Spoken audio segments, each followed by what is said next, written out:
This is another bonus episode of I Catch Killers, and we're going to be talking to one of the most hated people in this country. Now, that's not a very flattering label, but when the people who hate you are those who sexually abuse children, I reckon that's something you should be very proud of. Today, we're sitting down with South Australian solicitor Andrew Carpenter. We're going to talk to Andrew about the sexual abuse of children in daycare centres. I wanted to get Andrew's take on this hideous crime and how he reckons it could be prevented. I think this is a worthwhile discussion. Andrew Carpenter, it's good to see you. Thanks for having me again. Is this a third time? I think Hall of Fame appearance worthy. It could be. It's something definitely it's worthwhile striving for. More appearances on I Catch Killers, the better. And it's also good to see that you still got the passion and the anger about chasing down people responsible for the sexual abuse of children. Oh, it's never stopped. And the fact I've got children of my own now, it's really just intensifying it, especially young ones in not only primary school, but childcare centres. It's when it's something like this, when you know how rotten it's been for years, it's something that hits home. And it definitely has stepped up my desire to fight the good fight. It becomes a little bit more personal, I suppose, when you're sending your young child off to a childcare centre, thinking they're going to be safe. Yeah, it really it makes you put everything into perspective. Like you would be the same when you're a police officer, you see crimes happening, but when you see it from the front and you've got children of your own, you go, hang on, if I can protect my children and their friends from anything like this, why wouldn't I? And I've got a decent platform that I use, and I've obviously, I've never been a victim survivor. It's never happened to me, but having children of your own and bringing them into the big scary world, it's important that every parent uses their best resources available to make sure that their kids' lives are better than theirs. Yeah, it seems like a no-brainer. Now, the people that don't know who you are or hadn't heard your previous episodes on I Catch Killers, you're a solicitor from South Australia. I first met you when we were doing the predatory podcast with Madeline West, which was focusing on child sexual abuse. How did you become so involved in your activities, campaigning, and your activism for stopping this horrendous crime? Yeah, so my first law firm job was, when you start any industry, whether it's a trade or anything, they give you the work that no one else wants to do, and they gave me a file of a brave survivor of child sexual abuse, and no one wanted to touch it, and then I end up winning the action. It was one of the first ones I've ever won, and I just realised how stacked the odds are against these victim survivors with time periods and holes in reporting and how rare it is to secure a conviction. And I've started that back in about 2011. And then when I had children of mine in 2019, it was the first day of dropping my oldest off at childcare in 2020 that I've realised, hang on, I know how bad the odds are. I know how bad this is. What can I do to try and quell this from happening? And that's when my mum, who would always talk about that compensation from superannuation, that the Liberals had an idea about it in 2018. I thought, hang on, well, if I could use that and strengthen that and give a voice to it, why wouldn't I? Because the conviction rate is appalling, and most people in this day and age, they think about financial penalties. I'm not using my phone in the car, not because I'm worried about demerit points. I don't want a $2,000 fine, and we're not seeing adequate deterrences with this. So I thought, hang on, financial deterrence is key. So why don't we throw everything we can at not dealing with things after the fact, but actually preventing these horrific crimes from occurring? And that's why I started the Super Survivors campaign. And I like to say I'm not outspoken, but I like to say I fight the good fight. And whenever something happens, I use my platform to highlight the risks for parents, highlight the stats, and just to show what to look for in any change of behaviour of children. Okay, and on that, I really liked when you first raised it when we first started speaking about it, the forfeiture of the superannuation. And can you just explain that briefly to what you're talking about? Because people that hadn't picked up on what you're campaigning about. Sure. So anyone that has worked since 1987 will have superannuation. It's an employee entitlement that everyone has. But what happens when people are sued for child sexual offending? What they will do is they would sell their property and they will try and pump all their money into their lawyer's trust account or into their superannuation and declare bankruptcy. So the prime example which happened recently was an AFL player named Barry Cable, who had his legend status revoked. The day before his civil trial, he declared bankruptcy, and so any compensation awarded by his victim survivors couldn't be realised, but he's got money in superannuation. So you can effectively protect that asset, which is free from bankruptcy, which cannot be taken. I'm trying to say, hang on, why don't we? Yeah, we do it for fraudsters. We say, hang on, let's just reverse transactions and go after that for them. Why can't we do it for the most prolific crime, which happens to 1 in 3 girls and 1 in 5 boys, by saying if you have money in super, we're going to use that to not only deter offending, but adequately compensate the victim survivors. Because right now, the taxpayer is effectively indemnifying child sex offenders for their crimes. Well, I think there's a lot of merit for it, and the deterrent is a big thing. If you're looking at you build up your superannuation over the years. If you've committed these heinous crimes in the past, and the past comes back to haunt you, you don't walk away with the financial security, considering the damage that is done too. And I think you have an understanding of that, dealing with the clients that you've dealt with. The Yeah. damage that is done when people are abused as sexually abused as children. Oh, well, you hear about criminals getting suspended sentence or home detention. There's no suspended sentence or release from good behaviour for victim survivors. They're effectively dealt a life sentence for what's happened to them. And the most disgusting thing about it is there was a report from Dr. Judy Curtin that said for every 1,000 reports of child sexual abuse, only 100 are investigated by police and 3 are convicted. So that's a 0.003% conviction rate per 1,000 reports. Now, out of 14 years in this area, I could probably count maybe no more than 10 to 15 people that I've sued and won that actually have had a criminal conviction. Most settle without convictions whatsoever, and this is not a problem you can arrest out of. And it's like I touched on earlier, it's 1 in 3 girls and 1 in 5 boys will be sexually abused before their 18th birthday. And to put that into real world statistics, if you look at an average 30 student classroom, statistically, 5 girls and 3 boys out of that class will be abused. So next time you drop your kids off, just count 8 out of 30, and that's when you go, okay, this is a real problem. And not one of those children, if they come forward, will likely have a conviction. So this, a lot of law changes are aimed at after the fact, whether it's like Harrison James spoke about your podcast, Yep. your reference that relevant, change in legislation. But my thing is to deter it from ever happening. If you can tell people up front, hey, you're probably not going to get convicted of this, but you're going to lose everything, most people will actually stop and think, oh, you know what, I don't want that. Yeah.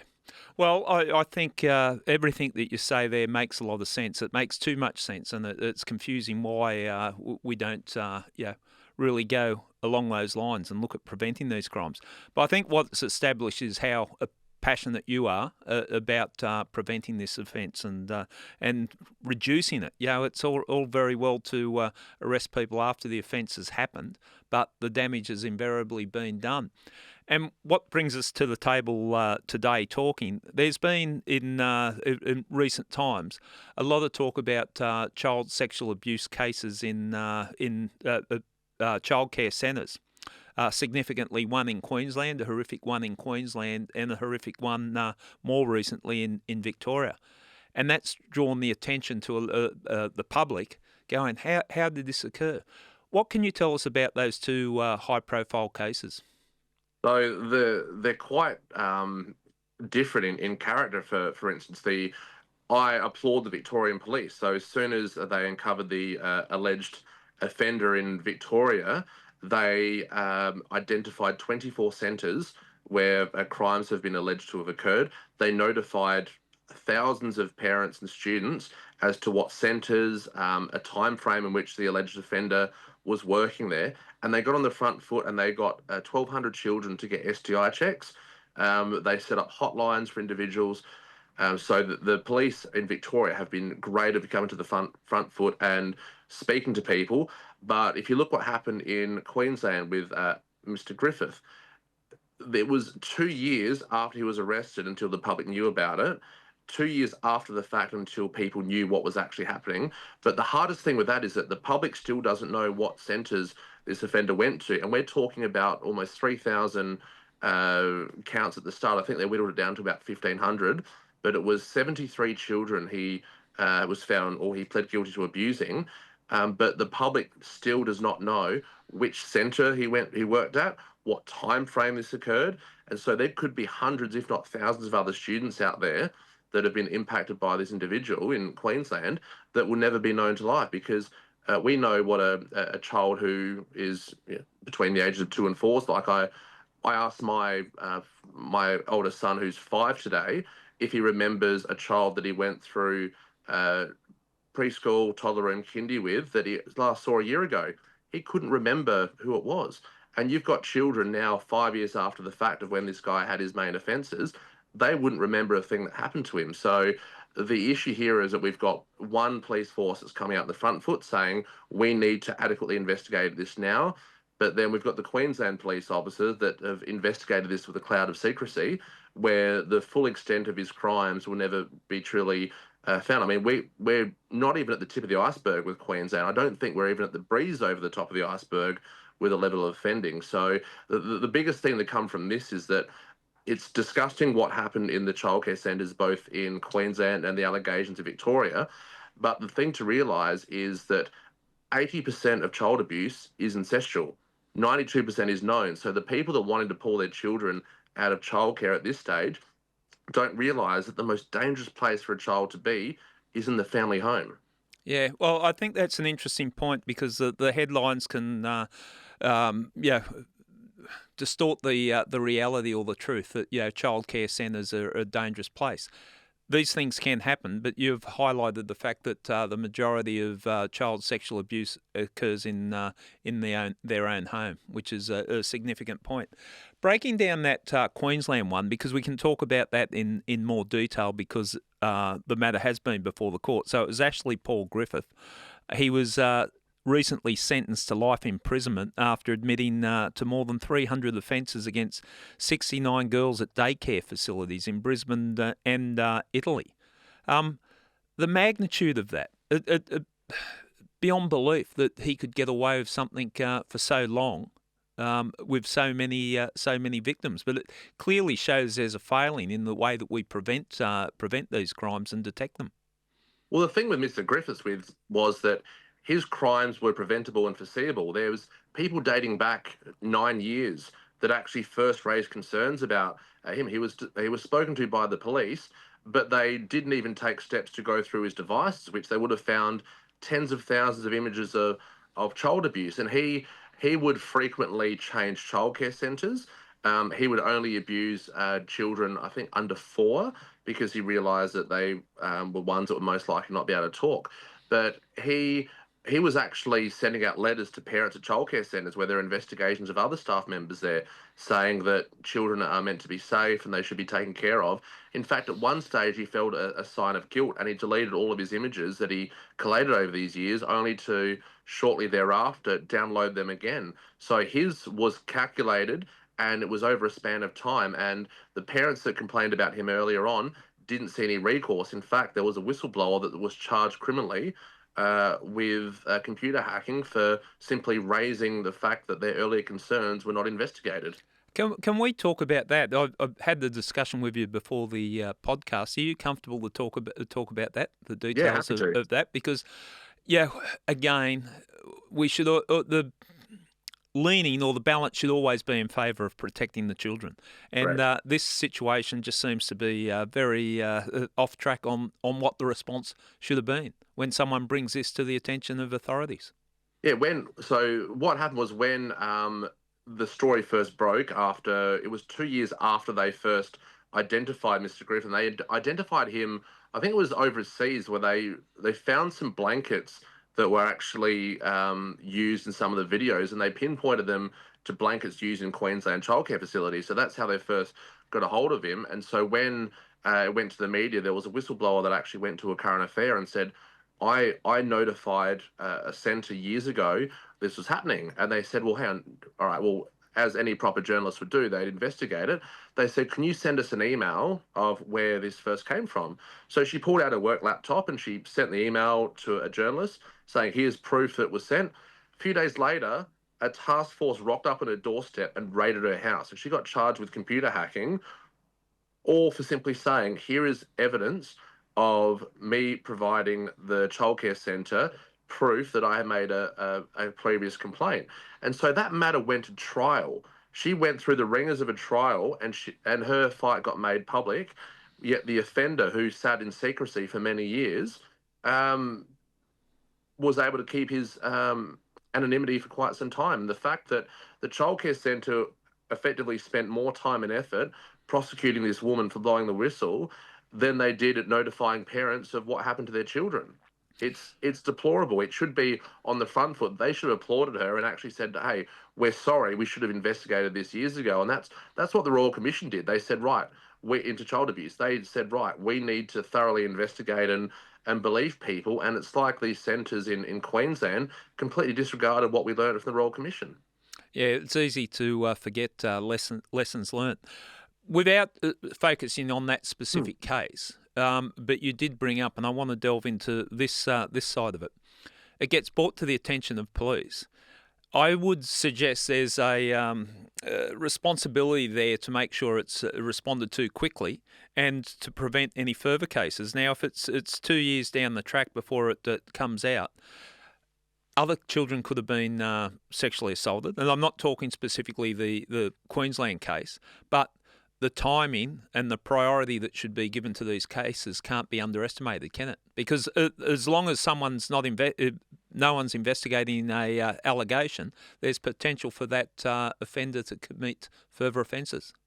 Yeah, all complaints should be immediately investigated, and police have general search warrants where if someone reports a crime, they can go and access their devices. If a 4-year-old is going up to their parents and saying this person touched me inappropriately, and they go to the police, there should be no rhyme or reason why police don't immediately go and speak to that person, get their devices, and see that if they did that, I believe it was 2018, they would have found thousands of images and videos, Mm. and his reign of terror would have ended then. He was not brought into the public sphere until 2022, 2023, but I believe.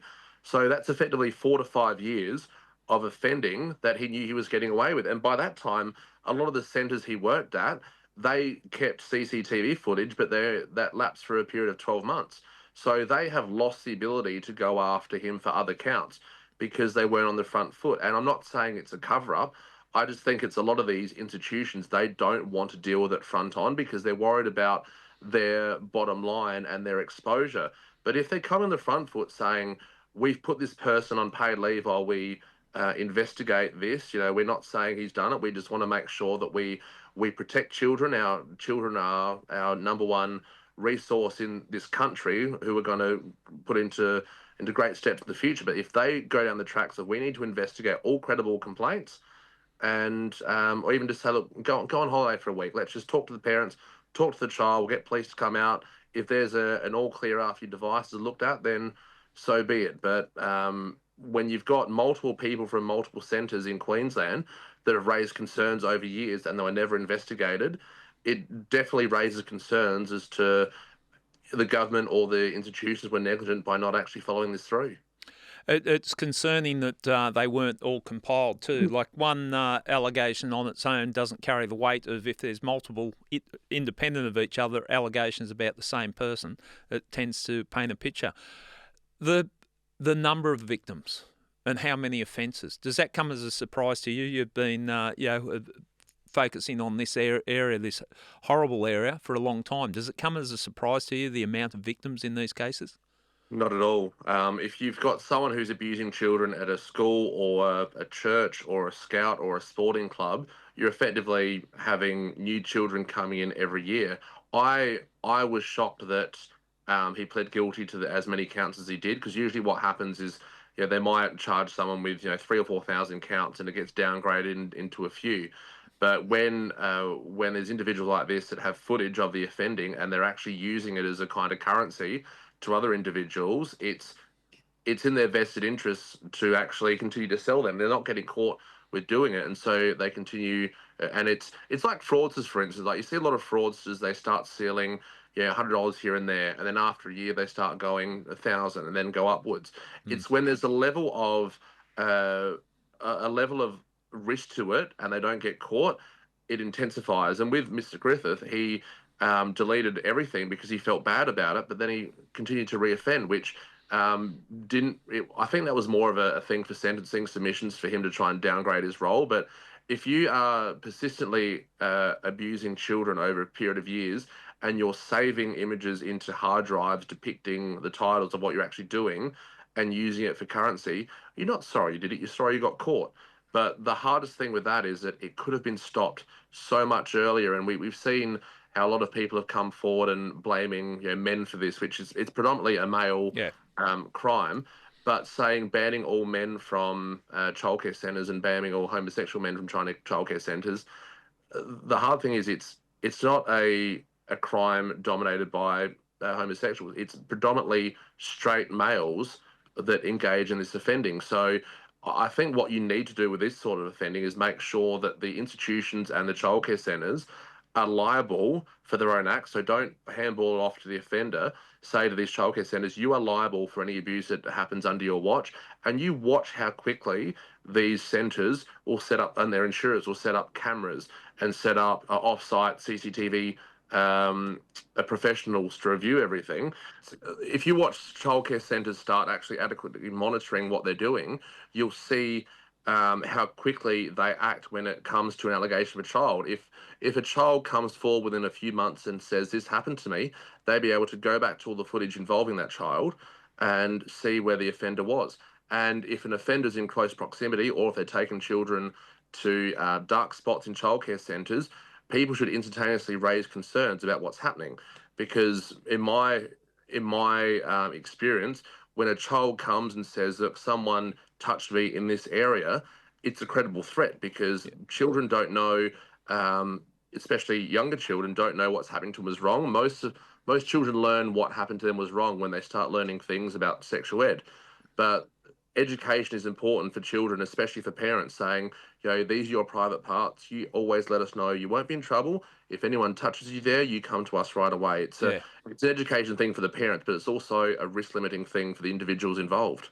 Well, just focusing on the point that you made there, making the organisation or institution liable for what occurs, because I think we saw that in a history of times where an institution, it's just a rogue priest or a rogue scout leader, something along those lines. But what you're saying is making the childcare centres liable for anything that occurs on there, and then the highly motivates people then to make sure this type of thing doesn't occur because they can't Well, wipe their hands of it.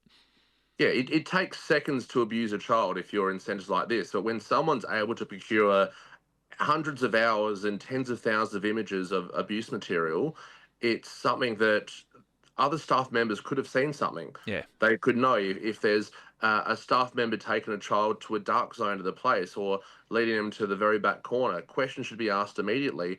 Where this is a training thing, people are entrusting these organisations with their children. They're making a lot of money. I think I'm spending $300 or $400 a week on my childcare centre for my child, Mm. and you want to make sure if you're dropping your children off, you should be safe.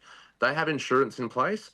Obviously, they want to limit their exposure, so it should be up for these centres to make sure that they are not only their staff trained, but also there's cameras everywhere to prevent this from occurring. Because there's been some people in South Australia the past week they've lost their jobs because they've used childcare property to send photos of nappy rashes to parents and say, hey, there's a very bad nappy rash. Now, that wouldn't have happened 6 months ago. That wouldn't have happened a year ago. Yeah. The only silver lining from what's happened in Queensland and the allegations in Victoria are that childcare centres are finally taking a stand. And yeah, this is the third worst one we've had in the past 4 or 5 years. And it should have been the first time that we heard that all these changes happen. But they're now going, this is a live issue. And this topic that I've been pushing for years, it's such an uncomfortable thing. I often blame my wife for being the reason why it's wrong, and that's not saying it's not my wife. It's Yeah. that whenever there's anything on the news about child abuse, having young children, my wife's like, I don't want to watch, and I'm like, no, you're a parent, you need to watch this. It's not a thing that happens to very rare people. It's prevalent in the community, and it's something that parents need to be aware of, be vigilant of, and actually get on the front foot with it. Well, Andrew, I think you've identified a major problem about the nature of this crime. It's such an uncomfortable topic that people don't want to talk about it, but that's the very thing that the people who commit these offences prey on. the fact that it is confronting and people don't want to talk about it.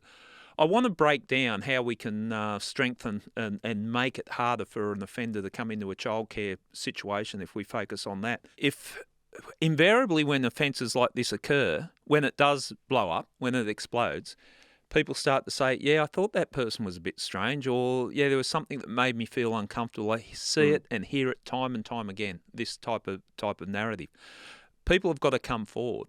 And I think there is some merit to the police stepping in. Now, the police don't have to come in heavy-handed, but if you're committing these type of offences and someone's reported or brought it to the attention of police, and police come in and speak to the person, just maybe that might be a part of a deterrent. It mightn't stop it. If they get away with it, they might go straight back to it. But I think it's a step in the right direction to at least put them on notice.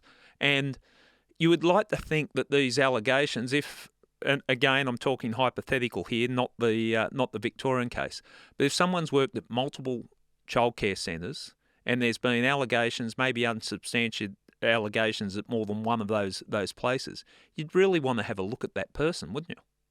Yeah, and especially they're talking about work with children certificate. If there's allegations that weren't investigated by police officers, it would never pop up in a work with children investigation. There's some industries that have databases of individuals that go between different centres or different employers where they've actually got comments of past performance or history where people can actually say, right, well, this person had allegations here.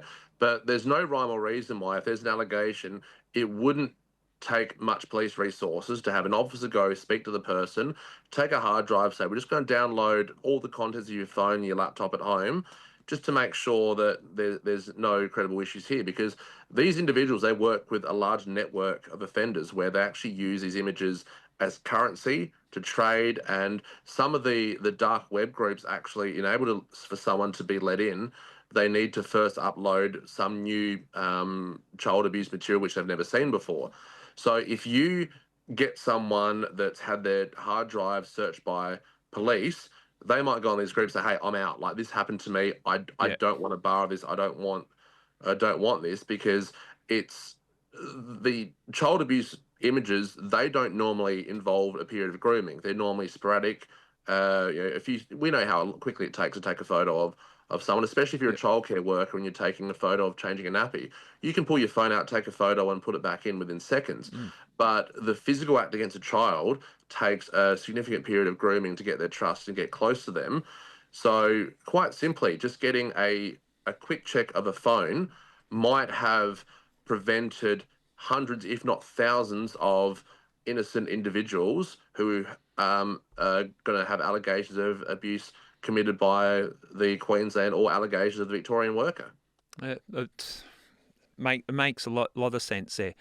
I for the I'm thinking that if an allegation's been made, police are called out. They mightn't be able to substantiate, even if they do what you've said they do, seize the phone, do all that.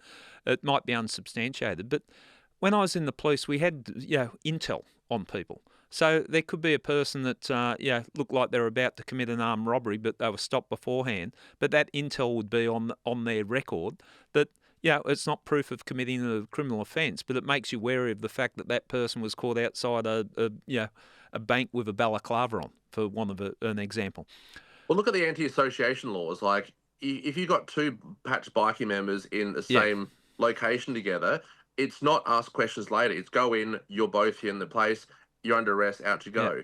Where there's nothing stopping hundreds of child offenders from meeting at a playground or going to a Wiggles concert. Like, it's the resources are there, and the scare tactic can be there if they're actually properly used. Okay, let's look at taking away those specific cases, taking away the cases that we've talked about, but looking at how could we prevent this crime across the board. And you mentioned, and I didn't have it on the list, but I hadn't thought about phones. Is it overstretching to say that no one can have their mobile phone, like even employees there, that they've got to sign it into the office, a mobile phone when they come in, so they don't have access to the mobile phone or any device that can take photos? In South Australia, there's a big submarine corporation down near Port Adelaide where, because it's effectively a defence National initiative, security, yeah. yeah, people are forced to sign their phones in before they start. Like, I think one of the big things is Apple Watches as well. People can, I don't know if Apple Watches take photos, but Yeah. even having a watch on, it's accessible to your phone. One of the main things should be that, especially when you're around children, where one of the most dominant things about children are potentially child exploitation images being taken, have them set aside. There's no reason why employees can take 5 minutes and go check their phone if they've got a sick child, or give an emergency number, or even a number to call the childcare centre if they need to be spoken to right away. But the reason why these individuals have been caught recently is because the images that have had on their phone is basically paint the target on their back. So that's one way to start. I think the Well, biggest thing to start up front is to actually have people talking about this. yeah, well, what you mentioned there, like I'm thinking, it might be too much of an impulse to take people's phones, but you can only use your phone in the office area. The phone's got to remain in the office area. And also, if you're caught with any device, because now you've got glasses that can take photos, you've got all sorts of things, any device that can take an image, it's a sackable offence. You've breached the code of conduct for working in that place. So they seem over the top and stringent. But when we're talking about these crimes, the priority has to be protecting the children. So And what we've seen in schools in South Australia, they're actually banning mobile phone use for students between the classes. So what they're doing is they're putting their phones in a lock bag during the day. They're still on campus. They still can mm, use them if there's an emergency, but it's to stop them from being distracted in class. And when we're seeing governments banning phones from children because they're sending text messages, it's like, wow, the children aren't producing the level of exploitation material as other people. So it's not a hard task to ban that. It wouldn't require any change in legislation. It would just be a centre policy. Do not have your phones during the day. yeah, That's nothing that would cause any debate. And I don't think the governments will blink an eye in discrimination wise if a childcare centre says, look, well, you've been fired because we gave a direction not to use your phone during time. If someone's walking around a change table pulling their phone out messaging, it's a yeah, sackable offence. It's a breach of contract. yeah. Makes sense to me. What about CCTV footage? Cameras installed in places like this, and to make sure that all the areas are captured, all the appropriate areas are captured, so people can't offend round the quiet corner. What's your thoughts on that type of setup?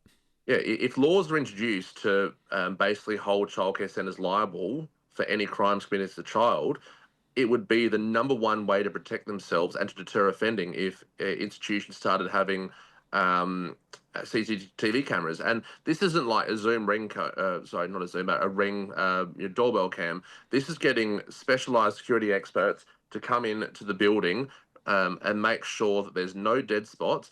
But the only issue with that is that, well, who's going to have access to the to CCTV footage to the unless images? there's Yeah, a specialised not offshore, but a offsite entity that has these, or even storage. If they don't have anyone that can actually adequately monitor these things 24/7, I mean, look at this level of storage you can get now. People can back up, years worth of footage, and technology now. I remember when USB sticks first came out, they were $60, $70, where you could get a terabyte, which I think it's 1,000 gig of memory for not even $100 from JB Hi-Fi. So there are storage means available. There's a way for the cloud, but that way, if there's any investigating done with offenders, it can be done. Look at there was a swimming centre in I think the eastern states where they use AI to actually monitor swimming laps. The AI actually identified a swimmer that had a health issue in the middle of a swim and started sinking, and alarm bells went off, and staff actually went there to it. So one of the big concerns to me for CCTV footage is if anyone accesses it, if there's a camera above yeah, a change table, that would be prime positioning for an offender to yeah. use. But if there's, say, if a child came home with UTIs, for instance, and it was only UTIs when there was a certain worker working, well, and that's the case, right? Well, there's always spreadsheets of when a child's nappy was changed. So you can try and pinpoint when the nappy was changed to see if anything happened to that child. Well, it does come with its inherent risks, I suppose, who's going to access it. But I know the type of CCTV cameras security that they have set up in prisons where it doesn't have to be monitored live. But if they find out about an offence that occurred a week before, they can go back and access that particular time and access that camera. So, again, it's something that if these people, and they manipulate the type of people that abuse children. They're picking on the children because they don't report the crimes. They're putting themselves in an industry where they potentially can have access to children. But to put that risk, that threat that, okay, well, we're capturing everything that goes on here, so you better behave yourself. It feels to me like it would be a deterrent. It would be, but I think the one thing that parents need to look at now is to have these uncomfortable discussions with their children and with other family members and say, look, this is what we need to do. We need to tell our child about this. If anyone touches you in a bad way, this is something you need to tell us. And it's there's never an easy way to say this, but the only silver lining about what's happened here is bringing child abuse to the forefront. We've seen influencers talk about it. We've seen athletes talk about that. No one ever talks about this thing because it's so taboo. But when this is in the forefront of every news story, this is time to pull the trigger and say, right, this is the thing. Look last year they had all these protests about domestic violence. Hmm. Domestic violence impacts 1 in 6 women, so females are twice as likely to be sexually abused rather than have a domestic violent crime against them. But there was all these protests. There was people shutting down streets, so they should protesting this. But people don't want to have these uncomfortable conversations about this, and it's something that parents need to come to the table. Parents need to stand up. Like every week, I do videos every Friday on my Instagram page where I detail the percentage of people charged at the District Court of South Australia per week with a sexual offending against a child. Guess what? How many percent today in South Australia of all the district court lists? How many people are charged with child abuse? I'm afraid to ask. How many 35.4% today on alone on the list on the today? list. And so the reason why these matters aren't reported is because 80% is incestual and 92% is known to the victim survivor. Hmm. So if you can identify the offender or the child, you can't identify the offender.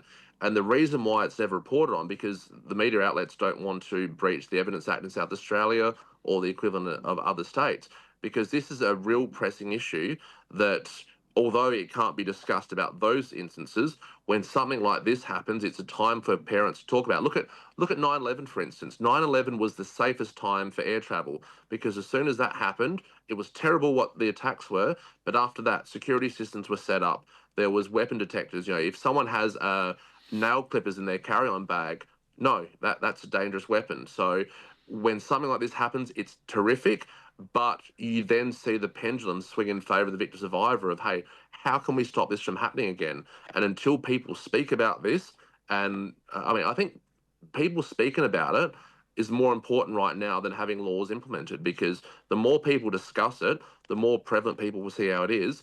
And having these chats with their children will make sure that they can understand body autonomy, understand what good and bad touching is, and at least go to your parents and say, hey, Uncle Bob squeezed me here the other day and I didn't like it. Yeah. Um, It, and it's that way.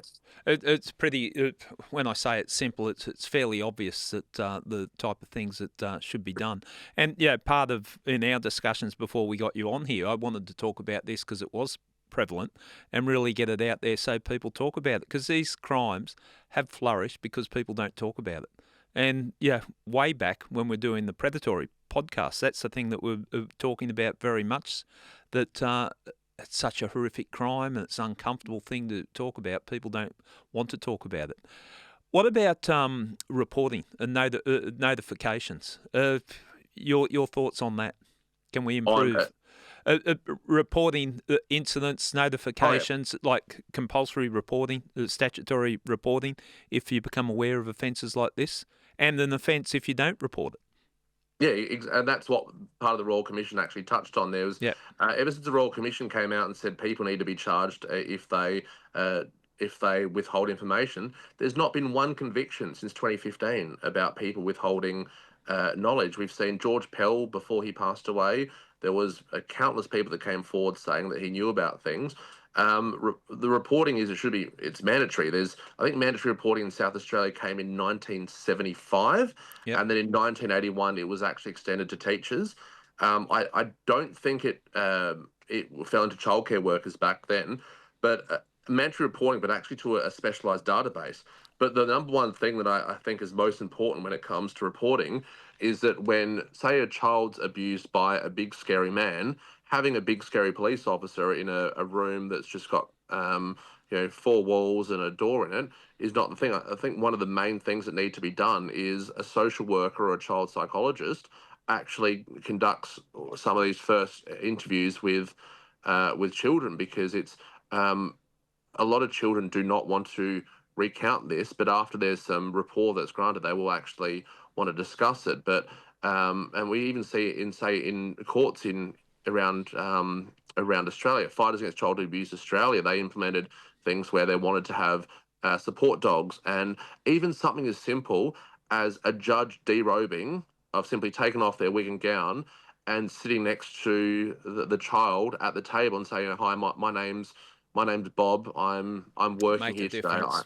I just want to hear this," because it's a very weird thing. And one big example that I've always just spoken about is that people still picture themselves as that young child when they report so later on. And I think the average time frame is 29.4 years for someone to report child sexual abuse. And ordinarily, the reports that are done contemporaneously are the ones that ordinarily have the strongest conviction. Because if someone reports being sexually abused that day, they can go to a hospital, they can have Yep. a rape kit done, they can have DNA done. But the hard thing is, it's a lot of workers, especially if they're starting a new centre or if they're here on a certain visa, they don't want to speak out about someone who's in a position of power over them. If they see something inappropriate, they're worried about it. But it's there's laws against that under Children Protection Act. You can't actually be victimised for a legitimate complaint, and it's not about going to the head of your work. There are hotlines set up where people can call and make anonymous tips and say, "I'm concerned, I saw this, what do I do?" And they'll then deem it as credible. But like you touched on before, just having investigators rock up and take someone's phone, that in itself, if you're thinking of offending, you see that's happened to someone else, that act alone will scare the life out of you and make sure that you don't want to offend. A deterrent. A national register. Mhm. Working with children. Is that a national-based register or is it state-based? I think the Dutton government, when they were pushing this, they wanted a national sex offender registry put in. I believe the Labor Party and the Greens were against it. And one of the main reasons was it was because they were worried about vigilante behaviour. Mm. Now, I've been around this for 15 years, and the only vigilante behaviour I've seen is people stinging individuals at shopping centres and simply saying, I pretend to be a 13-year-old boy and you messaged me. It's very rare you see any violent offending occurring. But the in South Australia, it was the 1st of July this year where the government announced legislation that they are going to ensure that convicted child sex offenders will not be able to work at centres frequented by children. So before the 1st of July this year, a child sex offender could work at a fast food restaurant where they have birthday parties, or they could work at a juice bar where it's frequented Yeah. by kids after hours. It's deplorable that in 2025 that this law only came in then. It's If you're convicted of this, it should automatically, you wipe from any centre that a child goes to. And even with the police checks, even allegations, if they're deemed to be credible but not enough evidence to prosecute, there should be an asterisk on there saying, has faced allegations before. That's what I think's important, because I understand how hard it is to prove some of these offences and get the conviction. But if there's a frequency, or a person has been reported or allegations have been made against them by independent parties time and time again, surely that has to mark them that there's a red flag there, that they With shouldn't have access. with Ashley Griffith, he had allegations of numerous childcare centres in the past before he finally got done. And you'd think, there's an old saying: it's once is a chance, twice is a coincidence, third time's a pattern. Yeah, When someone has gone to different centres and there's been concerns raised by not only workers but parents, yeah, and individuals are still allowed to continue with work, that to me is warning signs, and that in itself is the childcare centre's complicity in the event. And the thing with these offenders is they're actually using the images as currency. And you think we discussed it on the last time on your show that a bikie's arrested, the first thing that happened, there's a news crew there where they're uploading their G wagons onto a pickup truck. But if you've got a person that works casually in a childcare centre that drives a BMW that affords 6 overseas trips a year, questions should be raised right away. Where is this money Where coming from? proceeds from crime, the crime being Mm. the abuse of children. And yeah, I've since I've been out of the cops and the work that I do and the people I speak to, I've sort of opened my eyes to a few things on crime and punishment and that type of thing. But and probably a little bit more lenient than what I was when I was in the police in terms of custodial sentences and how people should be treated. But what I see with people that abuse children, sexually abuse children, is that it's not one offence, it's numerous offences, and the impact it has on people's lives. I'm sort of swinging the pendulum a little bit where I say, okay, well, maybe jailing's not the right answer. But if people want to reduce crime, and this is my experience when I did that podcast series in prison, I was shocked by how many people in prison were victims of child sexual abuse. And so when we talk about reducing crime, and you'll have a state election and people will bang their chest and go, we're going to fight, get tough on crime, hit the offence that probably generates more crime than any other, and that's the abuse of children. So, yeah, And that's why offenders are usually placed protective custody, is because most people in prison are abused. And what I see a lot is when a child starts acting differently. I've got one very brave young woman that she came forward. She heard a song on the radio about 20 years after it happened, yeah, and disclosed to her parents. And when she disclosed to her parents, right away they've gone, when you were that age, you just changed over a week. We had no idea. We always suspected something happened and it changed. Or when you've got people that, they love going to their uncle's house yeah, and it's their favorite person in the world. And then all of a sudden, overnight, I never want to go back there again. Or mm, look at Larry Nassar in America, the Olympics gymnastic coach. How many elite female athletes overnight just said, "No, I give up the sport because this has happened." And one thing that I've always found weird is just the prevalence of the understanding of it. You look at I remember watching the 2001 MTV Movie Awards, and I remember because Chris Rock was he's one of my favorite comedians. He was hosting it, and he made a joke in 2001, mm, and he said, "R. Kelly's here tonight, which means you have to send the Olsen twins to the back of the room." They were right, making jokes of that 24 years ago. I think R. Kelly was sentenced maybe 3 or 4 years ago. yeah, But again, this was Hollywood saying, "Hey, yeah, this is funny. We know this guy's a creep," but nothing came out of it. Michael Jackson, for instance, and look at even Elvis Presley. Elvis Presley met his wife when he was in his 20s and she was 14. yeah, it doesn't, Like it's and people they seem to go, oh, this guy's it's a great guy. He's done this, but people tend to look away from that, and it's something where in this day and age, people are starting to look back and think, well, hang on, that's not right. But what about what happened to these children when these offenders were still at large? There's nothing that's happening to them, and until that the government stamps down and says, look, we want to make sure that this change. Like, imagine if 1 in 3 women was and 1 in 5 boys were, say, dealing meth or engaging in road rage, things like yeah, that. How quickly would it change? But the fact that we're not doing anything to eliminate these risks. Like even if we got it to 1 in 4 girls, that's still millions. And I think what Australia's 25 million people, so split it in half, yeah, which is about 12 and a half. 1 in 3 girls out of that 12 and a half million, so effectively 4 million Australians have been sexually abused as a female. And then with the boys, it'd be about 2.5 million. yeah, That's a shocking stat. And then out of that, the conviction rate is 0.003%. If you, I spoke last election. I spoke with Grace Tame at an event in Melbourne, and people weren't getting the stats of it. And I've always said the most trusted news source for me in Australia is Sportsbet. They hit the nail on break, the head of break, everything. break that down. Oh, as in the stats with Yeah, Sportsbet. Yeah, yeah. And okay, so with like Sportsbet pick every election, and I said, right, well, I think it was Melbourne playing North Melbourne or an AFL game, and I said North Melbourne are paying like 10-1 odds. Who would put their money on them? And everyone's like, they're going to lose. I said, right. The closest stat to 99.997% last year was Pauline Hanson and Bob Catter becoming the next Prime Minister of Australia. Now, if you think how remote that was from happening, and people said that's ridiculous, Yeah. that'll never happen. And I said, that's the percentages, or that's the likelihood of someone getting away with child sexual abuse. And people went, oh. I think Kanye West was paying $201 to one of becoming American president at one stage. And Yeah. people think, oh, yeah, this is a laugh. But it's like, this is how remote these stats are. Like, if you're a gambling man, if you're going to commit a crime that you've got a 99.997% chance of getting off, Roll the dice. yeah, it's insane. And when people start hearing numbers, they don't believe it. When you start giving real life examples, that's when people go, "Oh, Yeah. yeah, that's bad."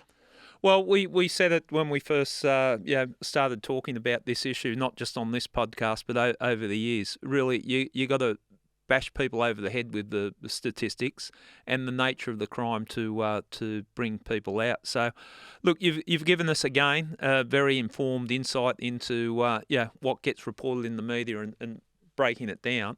I just want to say to you, Andrew, stay angry, keep up the good work. And I know, when there is a lighter side to you. I know when people have seen you on the podcast, they go, Jesus, that bloke's wound up. But it's a very important thing that you wound up on, and the work that you do, I think, is very, very important. And keep fighting. Thank you. Can you tell my wife that I make a lot of sense more often, because you say that more than she does? So. I don't know if we can step that far. And I can only sympathise with her. Yes, but I know you're enjoying yourself with your family at the moment, and get that balance, because you're in a dark world, the area that you're fighting. So get some balance on the other side. So. And Thank you for you and the team for always wanting to highlight these issues. I mean, you're using your platform to always highlight victims' rights, and so thank you for all the work you do, and for always having a message back and forward, okay. and fighting the good fight. Well, I'm sure we'll be speaking again soon. I'll be the first ever 4-time guest. I'm going to make a plaque for that, Gary. That's an award winning. You will get it. We'll send you a plaque. No, thanks very much, Andrew. Cheers. Thanks, Gary.